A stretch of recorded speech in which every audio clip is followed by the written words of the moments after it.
Hello दोस्तों, स्वागत है आपका हमारे YouTube channel let's learn with Anoop में।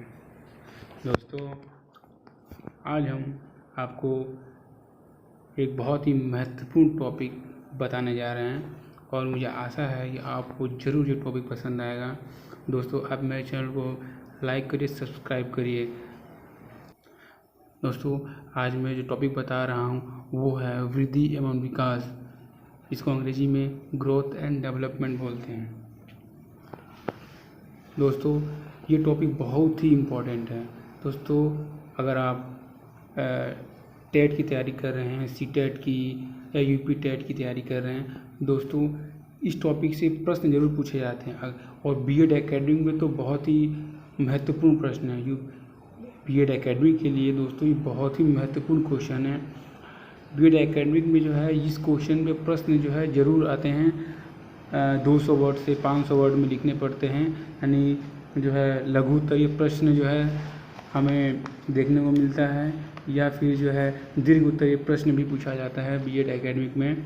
और दोस्तों, मैं आपको जो टॉपिक बता रहा हूँ, जिस तरीके से बता रहा हूँ, अगर आप उस तरीके से लिखेंगे तो मैं दोस्तों आपको ज़रूर बहुत ही अच्छे नंबर मिलेंगे। ये मैं आपको वादा करता हूँ, बहुत ही अच्छे नंबर मिलेंगे।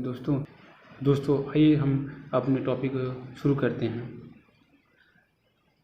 दोस्तों, मैं आपको पहले जो है इस जो कंटेंट है मैं उसको पहले आपको हूबहू वैसा ही पढ़ूँगा और मैं आपको फिर उसका जो है अर्थ बताऊँगा, ताकि आप उसको बहुत अच्छे से समझ सकें और ताकि आपको लंबे समय तक याद रह सके और आप पेपर में जो है बहुत ही अच्छे तरीके से लिख सकें। तो मैं आपको बहुत ही अच्छे से बताऊंगा दोस्तों, आपको पूरी तरह समझ में आएगा।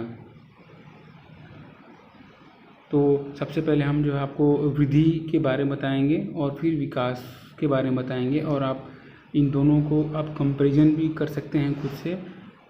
दोनों में बहुत ही अंतर है। दोस्तों, वृद्धि का अर्थ है फैलना या बढ़ना। दोस्तों, वृद्धि का अर्थ जो है सामान्यतः हम फैलना या बढ़ना के रूप में, अर्थात हम इसको कह सकते हैं कि हमारे सारे शरीर में जो आकार में परिवर्तन होता है, जैसे हमारे शरीर के लंबाई में, भार में, उसी को वृद्धि कहते हैं। वृद्धि शब्द अंग्रेजी भाषा के ग्रोथ शब्द का ही निरूपणांतर है, जिसका अर्थ परिपक्वता की ओर बढ़ना है। वृद्धि से अभिप्राय है लंबाई, भार, आकार एवं मानव शरीर के विभिन्न अंगों में मात्रात्मक परिवर्तन से। उसमें मैंने आपको बताया वृद्धि जो है हमारे लंबाई, भार और आकार में, जो हमारे एक मानव के जो शरीर में जो उसके मात्रात्मक है। देखिए दोस्तों, हम जो है लंबाई, भार और आकार को हम माप सकते हैं, इसीलिए इसे मात्रात्मक परिवर्तन भी कहा जाता है। इस प्रकार गर्भाधारण से लेकर शैशवावस्था, बाल्यावस्था तथा किशोरावस्था से होते हुए प्रौढ़ावस्था तक पहुँचने के दौरान व्यक्ति के विभिन्न अंगों के आकार, लंबाई एवं भार में आने वाले परिवर्तन को वृद्धि कहा जाता है। दोस्तों, हम जब छोटे होते हैं, यानी छोटे शैशवावस्था, फिर हम जो है कुछ समय बाद बाल्यावस्था में चले जाते हैं, फिर हमारा अगला स्टेज जो आता है वो किशोरावस्था, फिर अगला स्टेज प्रौढ़ावस्था। यानी हम देखते हैं कि हर एक अवस्था में हमारे शरीर में कई बदलाव आते हैं। यानी हमारे जो जिसको हम फिजिकल जो हमारे चेंजेस आते हैं, उसी को हम इस जो लाइन में हम बताना चाहते हैं आपको कि फिजिकल जो ग्रोथ होता है, यानी हमारे शरीर में जो है जो चेंजेस आते हैं, उसी को हम लोग वृद्धि कहते हैं। दोस्तों, आप अगर पेपर में सिर्फ इतना अगर लिखेंगे तो आपको नंबर नहीं मिलेगा। दोस्तों, पेपर में मनोवैज्ञानिक के नाम और उनके कोटेशन को लिखना बहुत ही महत्वपूर्ण हो जाता है। अगर दोस्तों आप अपने एग्ज़ाम में अगर मनोवैज्ञानिक के नाम और उनके कथन को लिखेंगे तो आपको एग्जामिनर बहुत ही अच्छा नंबर देगा। दोस्तों, हाँ, मैं आपको सही कह रहा हूँ, आपको एग्ज़ाम में नंबर अच्छे मिलेंगे। आप ज़रूर इनके कोटेशन को जो है आप डिनोट करते रहें दोस्तों। और जो कुछ मनोवैज्ञानिकों ने जो विधि को बताया है, उसमें आपको हम दो जो है मनोवैज्ञानिक के नाम बताते हैं। पहले मनोवैज्ञानिक हैं फ्रैंक। दोस्तों मैं पहले आपको उनके कथन को हूबहू वैसा पढ़ दूंगा और आपको फिर मैं उसका जो है उसको समझाऊंगा ताकि आप उसको लंबे समय तक याद रख सकें। दोस्तों फ्रैंक के अनुसार अवृद्धि से तात्पर्य, अवृद्धि का ही मतलब है वृद्धि, अवृद्धि से तात्पर्य कोशिकाओं में होने वाली वृद्धि से होता है, जैसे लंबाई और भार में वृद्धि, जबकि विकास से तात्पर्य प्राणी में होने वाले संपूर्ण परिवर्तन से होता है। दोस्तों इन्होंने कहा कि जो वृद्धि है हमारे कोशिकाओं में होने वाली वृद्धि से होता है। जब हम जो है छोटे होते हैं तो हमारे शरीर बहुत छोटा होता है, पर दोस्तों जैसे जैसे हमारा जब जैसे हम शैशवावस्था से बाल्यावस्था यानी हम जब अगले स्टेज में एक स्टेज से दूसरे स्टेज पे पहुँचते हैं तो हमारे शरीर में कई चेंजेस आते हैं। हमारा शरीर भी लंबा हो जाता है पहले से, उसमें भार भी हो जाता है। तो इसको इन्होंने जो है वृद्धि कहा है। और उन्होंने कहा कि और उन्होंने विकास को बताते के साथ तुलना करते इन्होंने कहा कि जो विकास है वो हमारे शरीर में सिर्फ जो है लंबाई या भार से ही नहीं, यानी जब हम एक स्टेज से दूसरे स्टेज में जाते हैं तो हमारे मानसिक भी विकास होता है। हमारे शरीर में जो बदलाव है उसके साथ साथ मानसिक में भी अगर मानसिक बदलाव भी आए तो उसी को उन्होंने कहा कि संपूर्ण परिवर्तन, उन्होंने कहा इसी को। दोस्तों हमारे दूसरों मनोवैज्ञानिक है G.A. हेडफील्ड। दोस्तों इन्होंने अपने अवधि एवं विकास के अंतर को निम्न प्रकार से व्यक्त किया है। अवधि आकार का बढ़ना है और विकास रूप एवं आकार दोनों में परिवर्तन का होना है।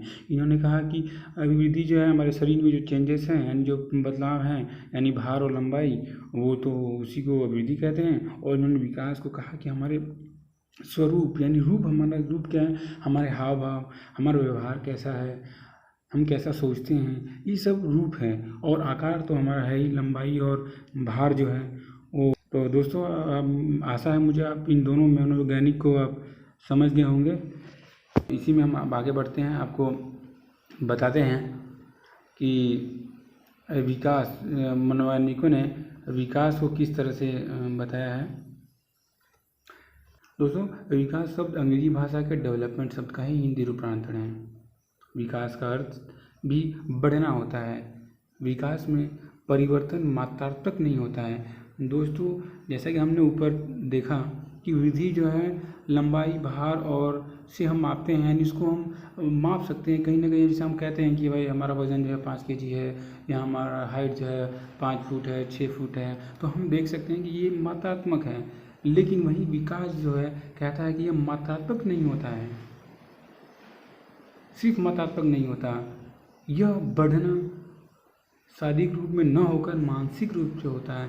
यानी इसमें शारीरिक बदलाव तो होता ही है, साथ साथ हमारे मानसिक रूप में भी बदलाव होता है। पहले से हम बहुत अच्छा सोचने लगते हैं, हम किसी फैसले को जो है हम धीरे धीरे अपने फैसले खुद लेना स्टार्ट करते हैं। क्या ये मानसिक रूप को ही बतलाता है, हमारे मानसिक हम यानी कि हम ये बताता है कि हम जो है पहले से बेहतर हो रहे हैं।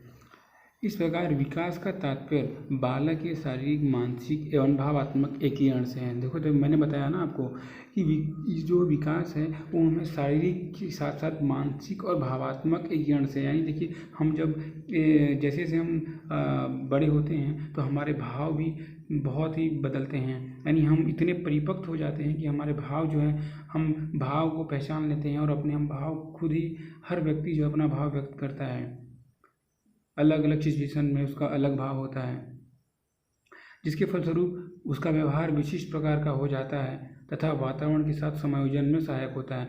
हाँ जी दोस्तों, अगर आप जैसे हाँ दोस्तों, जैसे देखियो हम बड़े होते हैं तो क्या होता है, हम जब वातावरण में ठीक है हम अपने समाज में रहते हैं तो हम कई लोगों से मिलते हैं, और जब हम अपनी उम्र से के लोगों के साथ मिलते हैं तो हमारा अलग व्यवहार होता है। हम जब अपने से बड़ों के साथ मिलते हैं तो हमारा व्यवहार अलग होता है, छोटों के साथ मिलते हैं तो व्यवहार अलग होता है। यानी कि हम वातावरण के में समायोजन बनाना जो है बनाना चालू कर देते हैं। जितना हमारे में समझ आ जाती है मानसिक, इतना विकास हो जाता है। दोस्तों अब आगे बढ़ते हैं। तो हम कहें तो विकास के अंतर्गत दो परस्पर विरोधी प्रक्रियाएं विधि एवं क्षय होती हैं, जो निरंतर किसी न किसी रूप में जीवन प्रति चलती रहती है। जीवन के देखिए दोस्तों, जैसे कि हम देखिए, हम जब छोटे से बड़े यानी हम अपने जो कई स्टेज हमारे जो हैं उसमें जो हम आगे की तरफ बढ़ते हैं तो उसमें कई तरह के चेंजेस आते हैं। विकास सीमित नहीं है। जैसे कि आपने ऊपर पढ़ा था, हमने आपको बताया था कि विधि में जो है एक लिमिट होता है। देखिए दोस्तों, जैसा कि मैंने आपको बताया कि विधि में क्या होता है कि कुछ समय बाद आप देखेंगे कि आप लोगों का हाइट बढ़ना बंद हो जाता है, वज़न में चेंजेस आते रहते हैं। अगर एक एग्जांपल है हाइट का, तो दोस्तों कुछ समय के बाद आपका हाइट जो है रुक जाता है। यानी हम कह सकते हैं कि ये जो जीवन प्रति नहीं चलती है, कुछ समय पर बंद हो जाती है, लेकिन विकास जो है आपके जीवन प्रयत्न तक चलती रहती है। यानी आप जब जैसे आप कुछ सीखते हैं वैसे वैसे आपके अंदर विकास जो है होता रहता है। दोस्तों, जीवन के प्रारंभिक वर्षों में वृद्धि की प्रक्रिया तीव्र हो जाती है, जबकि क्षय प्रक्रिया अत्यंत मंद हो जाती है, तथा जीवन के अंतिम वर्षों में क्षय की प्रक्रिया तीव्र गति से चलती है, जबकि वृद्धि प्रक्रिया की गति अत्यंत मंद हो जाती है। जब हम छोटे होते हैं तो देखेंगे कि हम देखते हैं कि शारीरिक जो विकास है, शारीरिक में जो बदलाव है वो बहुत ही तेज़ी से होता है, और उस समय बच्चे की जो मानसिक विकास है वो बहुत कम होता है। यानी वो बहुत कम ही जैसे कि छोटा बच्चा होता है वो बोल नहीं पाता शुरू में, उसको ये नहीं पता होता है कि कैसे बात करना है, क्या करना है, कैसे कौन सा व्यवहार जो है कब व्यक्त करना है। लेकिन जैसे जैसे वह बड़ा होता है तो हम देखते हैं कि शारीरिक में जो बदलाव है, वृद्धि है, वो तो कम हो जाती है, पर उसका मानसिक जो है विकास बहुत तेज़ी से होता है। यानी उसमें विकास तो बढ़ता है लेकिन वृद्धि कम हो जाती है। दोस्तों, आप को कुछ मनोवैज्ञानिक के नाम बताएंगे जिन्होंने अपना कथन दिया है। आप इसको ज़रूर लिखें, और आपको अगर आप ये लिखेंगे तो आपको नंबर बहुत ही अच्छे मिलेंगे, अवश्य नंबर मिलेंगे अच्छे। दोस्तों, हमारे एक और मनोवैज्ञानिक हैं जिन्होंने विकास को समझाया है, ईरा जी गार्डन। दोस्तों, इनके अनुसार विकास एक ऐसी प्रक्रिया है जो व्यक्ति के जन्म से लेकर उस समय तक चलती रहती है जब तक कि वह पूर्ण विकास को प्राप्त नहीं कर लेता। दोस्तों, और हम हमेशा एक अच्छे लक्ष्य की तरफ हम जो है हमेशा चलते रहते हैं, हमेशा विकास की तरफ जाते हैं, चाहते हैं कि हमारा जो है संपूर्ण विकास होता रहे, हमें और से और अच्छी से अच्छी जो है ज्ञान जो है मिलता रहे, अच्छी से अच्छी चीज़ें मिलती रहें। यानी हम हमेशा विकास की तरफ ही जाते हैं। हम जीवन प्रति हमेशा अपने विकास को ही सोचते हैं, यही इन्होंने बताया है। और जब उन्होंने कहा कि जब आपको पूरा ज्ञान मिल जाता है तब आप कहते, जैसे आप दोस्तों अगर आप कुछ भी चीज़ की इच्छा करते हैं, अगर आपको मिल जाती है तो आप क्या करें कि हाँ मैं जो है अब मुझे आप संतुष्ट हो जाते हैं। वैसे ही इन्होंने कहा कि पूर्ण विकास जब आपको मिल जाता है तो वही आपका है विकास है।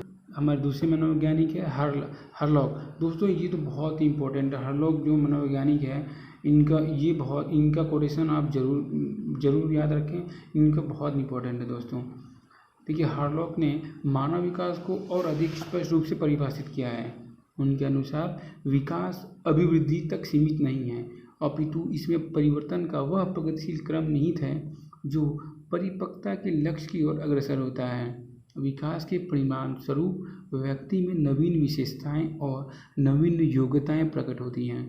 जी हाँ दोस्तों, मैं आपको इनके जो कथन है उसको मैं समझा देता हूँ।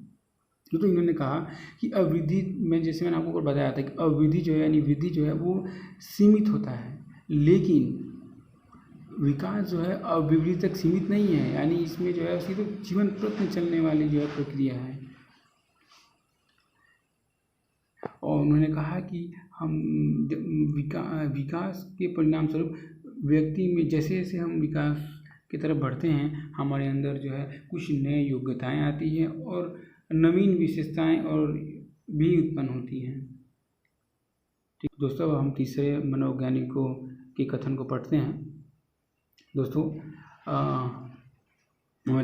तीसरे मनोवैज्ञानिक हैं गेसेल। दोस्तों ये भी बहुत इम्पोर्टेंट है, ये भी मनोवैज्ञानिक जो इनका नाम इन्होंने कई मत दिए हैं अपने। अगर आप अभी मैं आने वाले वीडियो में आपको बताऊंगा कि गेसेल जो है सिर्फ इन्होंने विकास को ही नहीं बताया है, इनके और भी कई सिद्धांत हैं, वो भी हम पढ़ेंगे।